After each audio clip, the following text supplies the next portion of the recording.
Olá pessoal, seja bem-vindo ao meu canal, Fabrícia Salles. Hoje eu vou trazer uma aula de eritrograma. Nós já vimos em aulas anteriores o leucograma e eu fiquei devendo para vocês o eritrograma.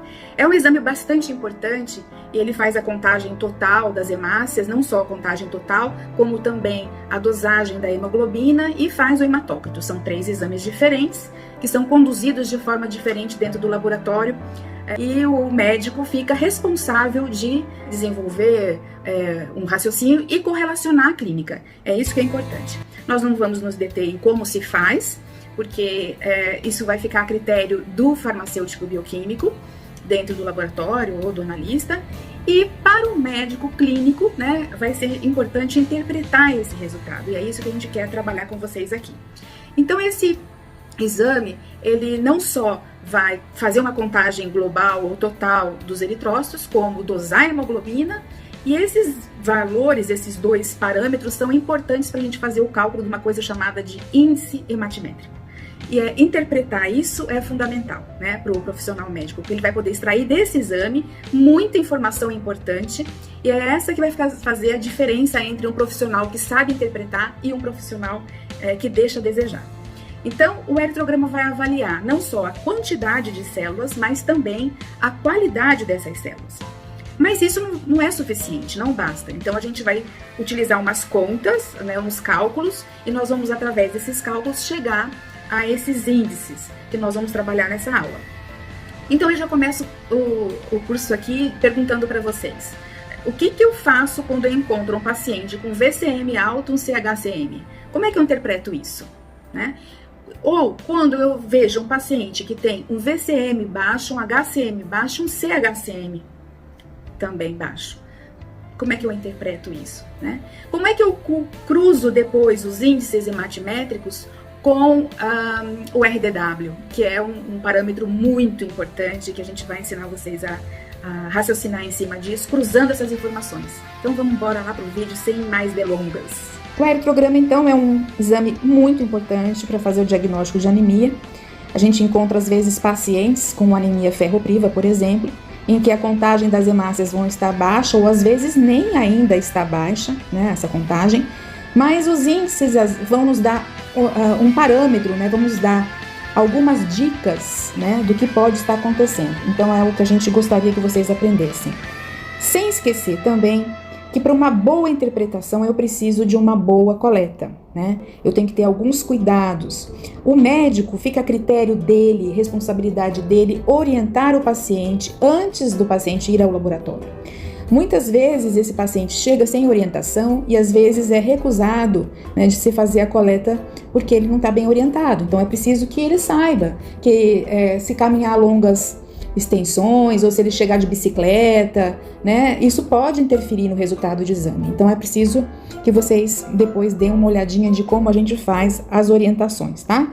E aí, dentro do laboratório, a gente vai ter que verificar o estado desse paciente antes da coleta para que não interfira no resultado, né? Então tudo isso pode tranquilamente atrapalhar, né? E depois a interpretação do resultado fica prejudicada. Então vamos ver, a série vermelha então é muito útil na avaliação das anemias que eu acabei de falar, né? E também evidenciar, né, pode servir como alguns indicadores de infecções agudas. E nós vamos ver no próximo slide o motivo disso, né? Então os objetivos da aula, nós já demos a primeira introdução, né, no vídeo que eu apareço. Nós vamos falar sobre a origem das hemácias, a gênese, né? Dentro da medula óssea, como que acontece isso, né? Isso é muito importante para a gente poder entender, por exemplo, como se origina a hemoglobina, né? E vamos ver também como é que a gente interpreta os índices hematimétricos, é onde eu vou bater bastante aqui nessa aula, porque é muito importante. E depois a gente vai partir para a interpretação propriamente dita. Então eu estou vendo aqui a gênese do eritrócito, é claro que é na medula óssea. Nós já vimos, né, que tem a célula pluripotente que se diferencia na linhagem mieloide e na linhagem linfóide. Então os eritrócitos a gente sabe que vem da linhagem mieloide, nós vamos ver no próximo slide também. Essa primeira célula que está aí é o hemocitoblasto, é a célula primitiva, né? E o processo todo até se transformar em eritrócito levam aproximadamente 3 dias, né? E de uma célula eu vou ter no final 16, porque elas vão se sofrer também aí a mitose, né? Então é a divisão celular e é importante que isso aconteça dessa forma, a forma fisiológica. Então, o hemocitoblasto se diferencia em eritoblasto basofílico ou basófilo, e essa célulazinha, ela com 20 horas mais ou menos, né, da sua origem, ela começa a produzir, então, a proteína, né, que é uma hemoglobina. A hemoglobina começa a ser produzida aí, então vamos lá gravar isso. E o eritoblasto policromatófilo, que é a terceira célula, ela vai já conter 25%, né, da concentração de hemoglobina que necessita, tá? Que é a necessidade dentro da célula.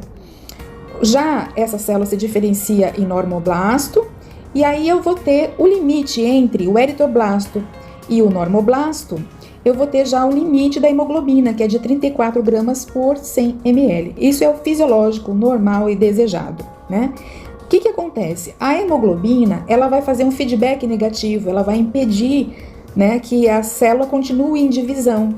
Então, o ideal é 1 para 16, né? Uma célula dando origem a 16, e não a 24, a 50 células, né? E o reticulócito é o penúltimo ali que eu estou observando, e ele faz, né, esse sinal de bloqueio, tá? Se a gente for acompanhar também a evolução do núcleo, o núcleo começa a ficar cada vez mais condensado, piquinótico, até o momento em que esse núcleo vai ser expulso da célula, né? E ela se transforma numa célula anucleada. O que eu preciso para ter isso acontecendo de forma legal no organismo? Eu preciso de aminoácidos que provêm da proteína, então uma alimentação rica em proteína, uma alimentação rica em ácido fólico, uma alimentação rica em B12. Então eu preciso de tudo isso para ter um desenvolvimento sadio dessas células. Outra vez aqui eu vou conseguir fazer um zoom aqui para vocês, mostrando então que a célula tronco mieloide, essa célula daqui, multipotencial, né, porque ela vai poder dar origem a todos esses grupos celulares, que é desde a hemácia até os polimorfonucleares que a gente está observando aqui, tá?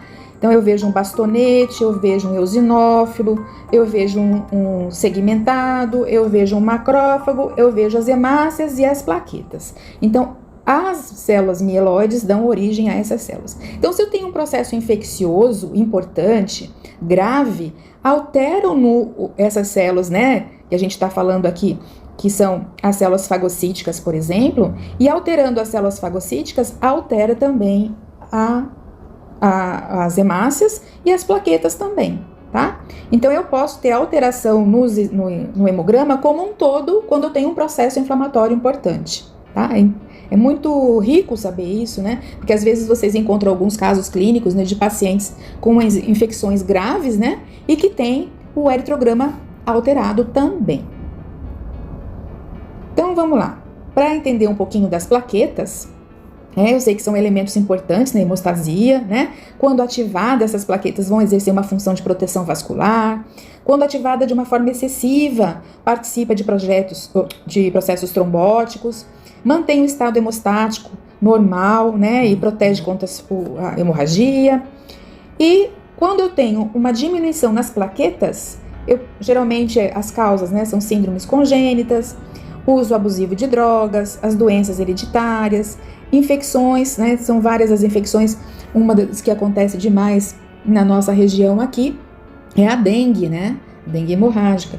Deficiência de vitamina B12, a púrpura, trombocitopênicas, vasculites, as neoplasias, né? E as hemólises intravasculares.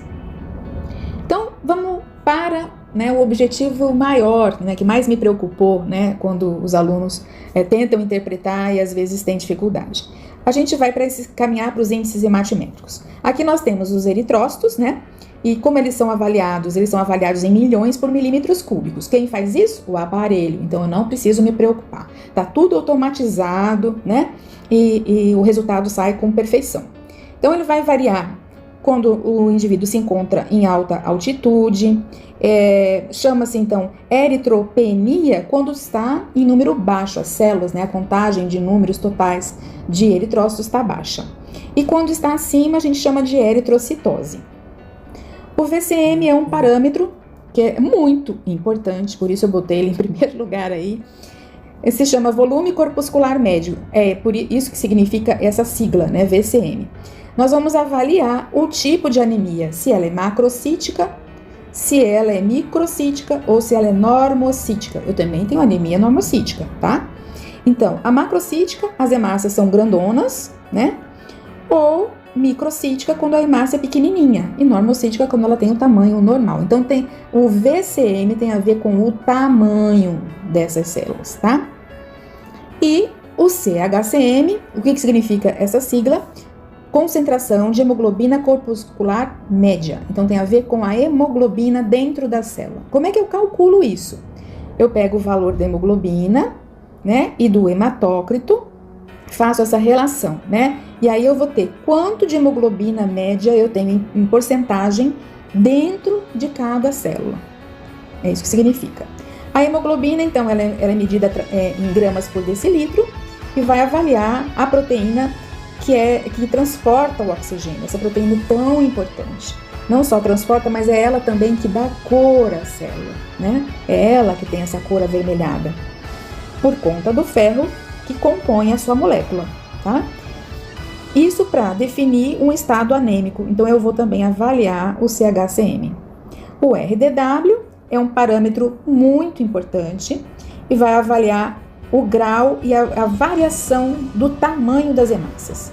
Então, ele vai ser muito útil também depois para cruzar com o VCM. Então, eu vou no finalzinho trazer uma discussãozinha com vocês para ajudar vocês no raciocínio do diagnóstico de algumas patologias, tá? Ele também é útil para diferenciar as anemias, né? Como as deficiências de ferro, as talassemias, as anemias por quimioterapia, as anemias megaloblásticas e assim por diante, tá? Nós vamos ver esses parâmetros cruzados. E o hematócrito, que é fundamental para avaliar em percentagem, né? E representa a proporção dos glóbulos em 100 ml de sangue, já que eu pego o sangue total, centrifugo, e aí eu tenho uma tabelinha que me faz avaliar essa proporção, tá? Então, tipos de anemia. Nessa tabela, por exemplo, a gente vai ver que nas anemias normocíticas e normocrômicas, eu tanto tenho VCM quanto HCM normais, tá? Na microcítica e hipocrômica, o VCM está diminuído e o HCM também. Na anemia macrocítica, eu vou ter, e normocrômica, eu tenho o VCM aumentado e o HCM normal. Então, é uma regrinha, né, importante para a gente poder fazer o raciocínio em cima desses dois parâmetros, VCM e HCM. Nesse slide nós temos as causas, né, da deficiência do ferro, que pode ser social, tudo aquilo que vocês já sabem, pobreza, né, parasitoses, as hemorrágicas, que vai depender dos sistemas, né, gastrointestinal, pulmonar, uterina, renal, são muito comuns.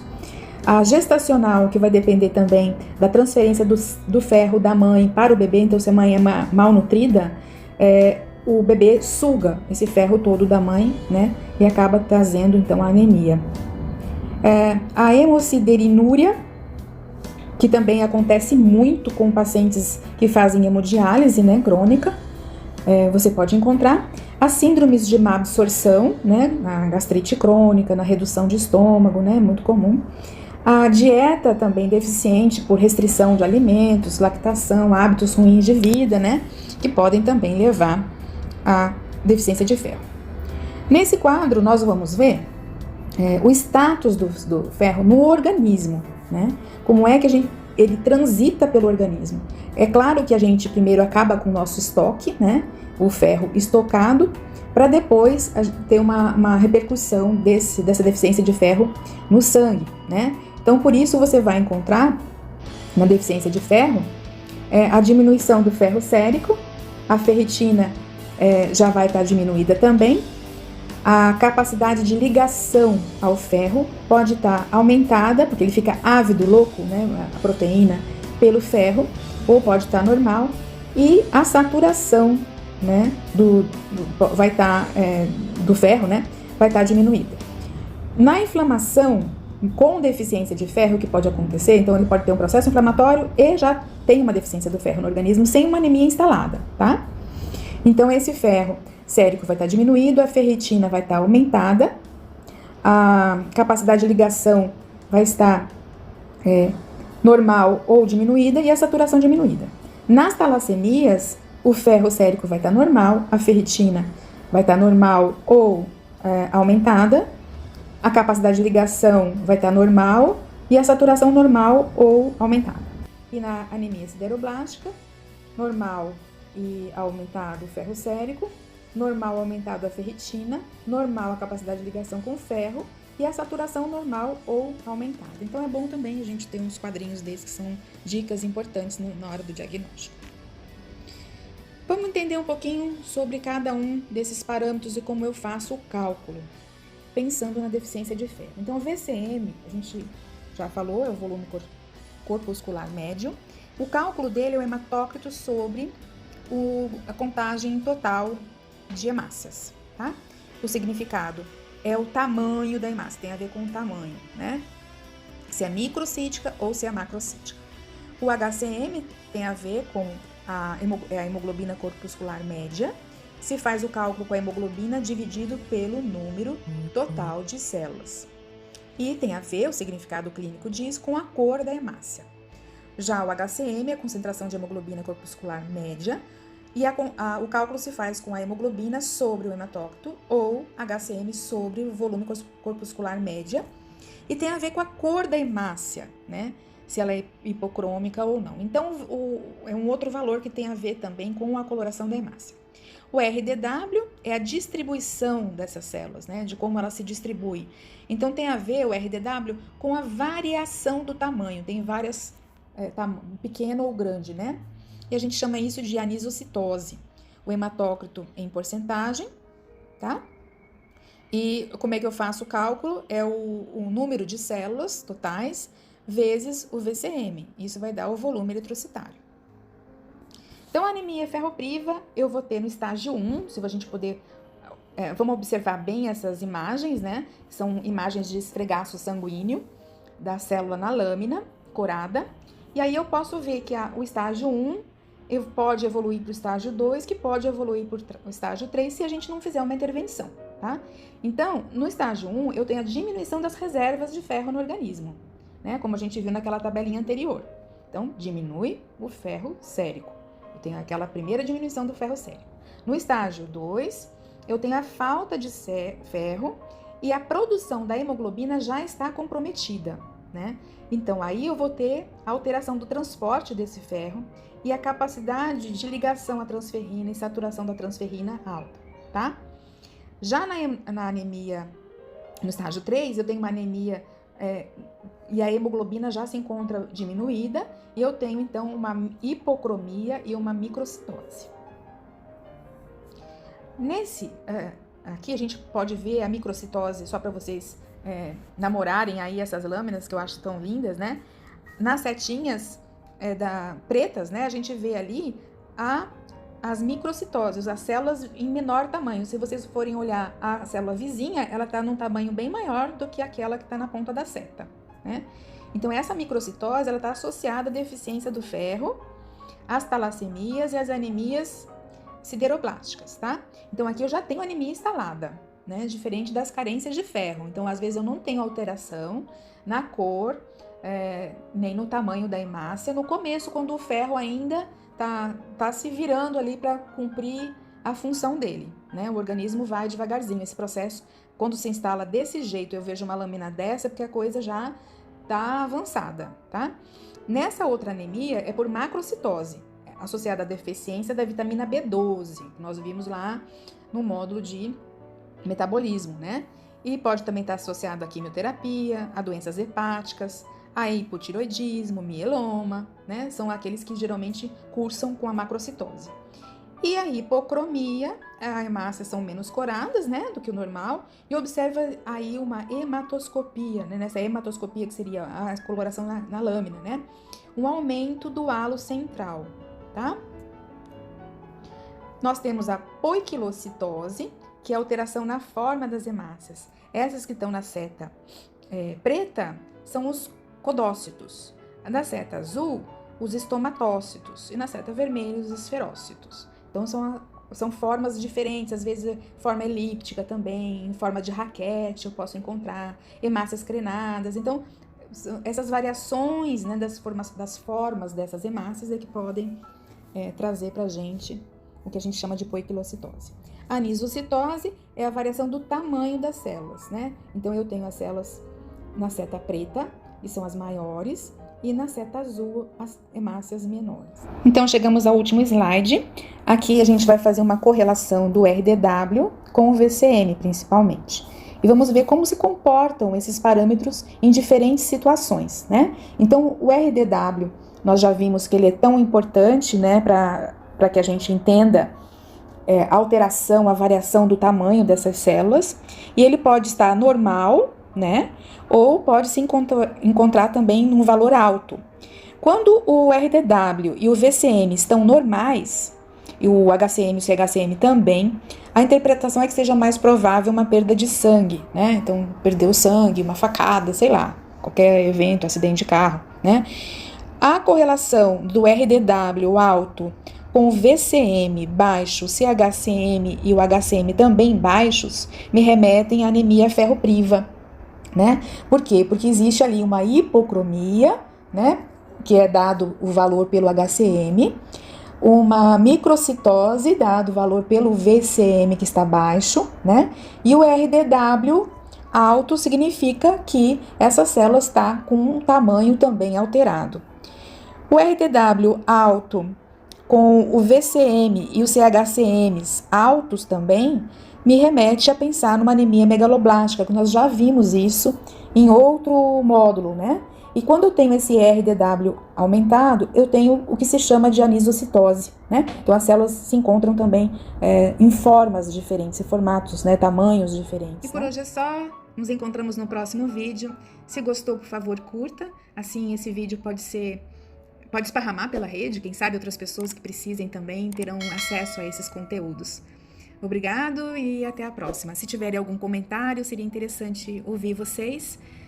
Para os meus alunos, eles têm meu WhatsApp, é só me mandar recado que eu respondo com toda vontade e satisfação.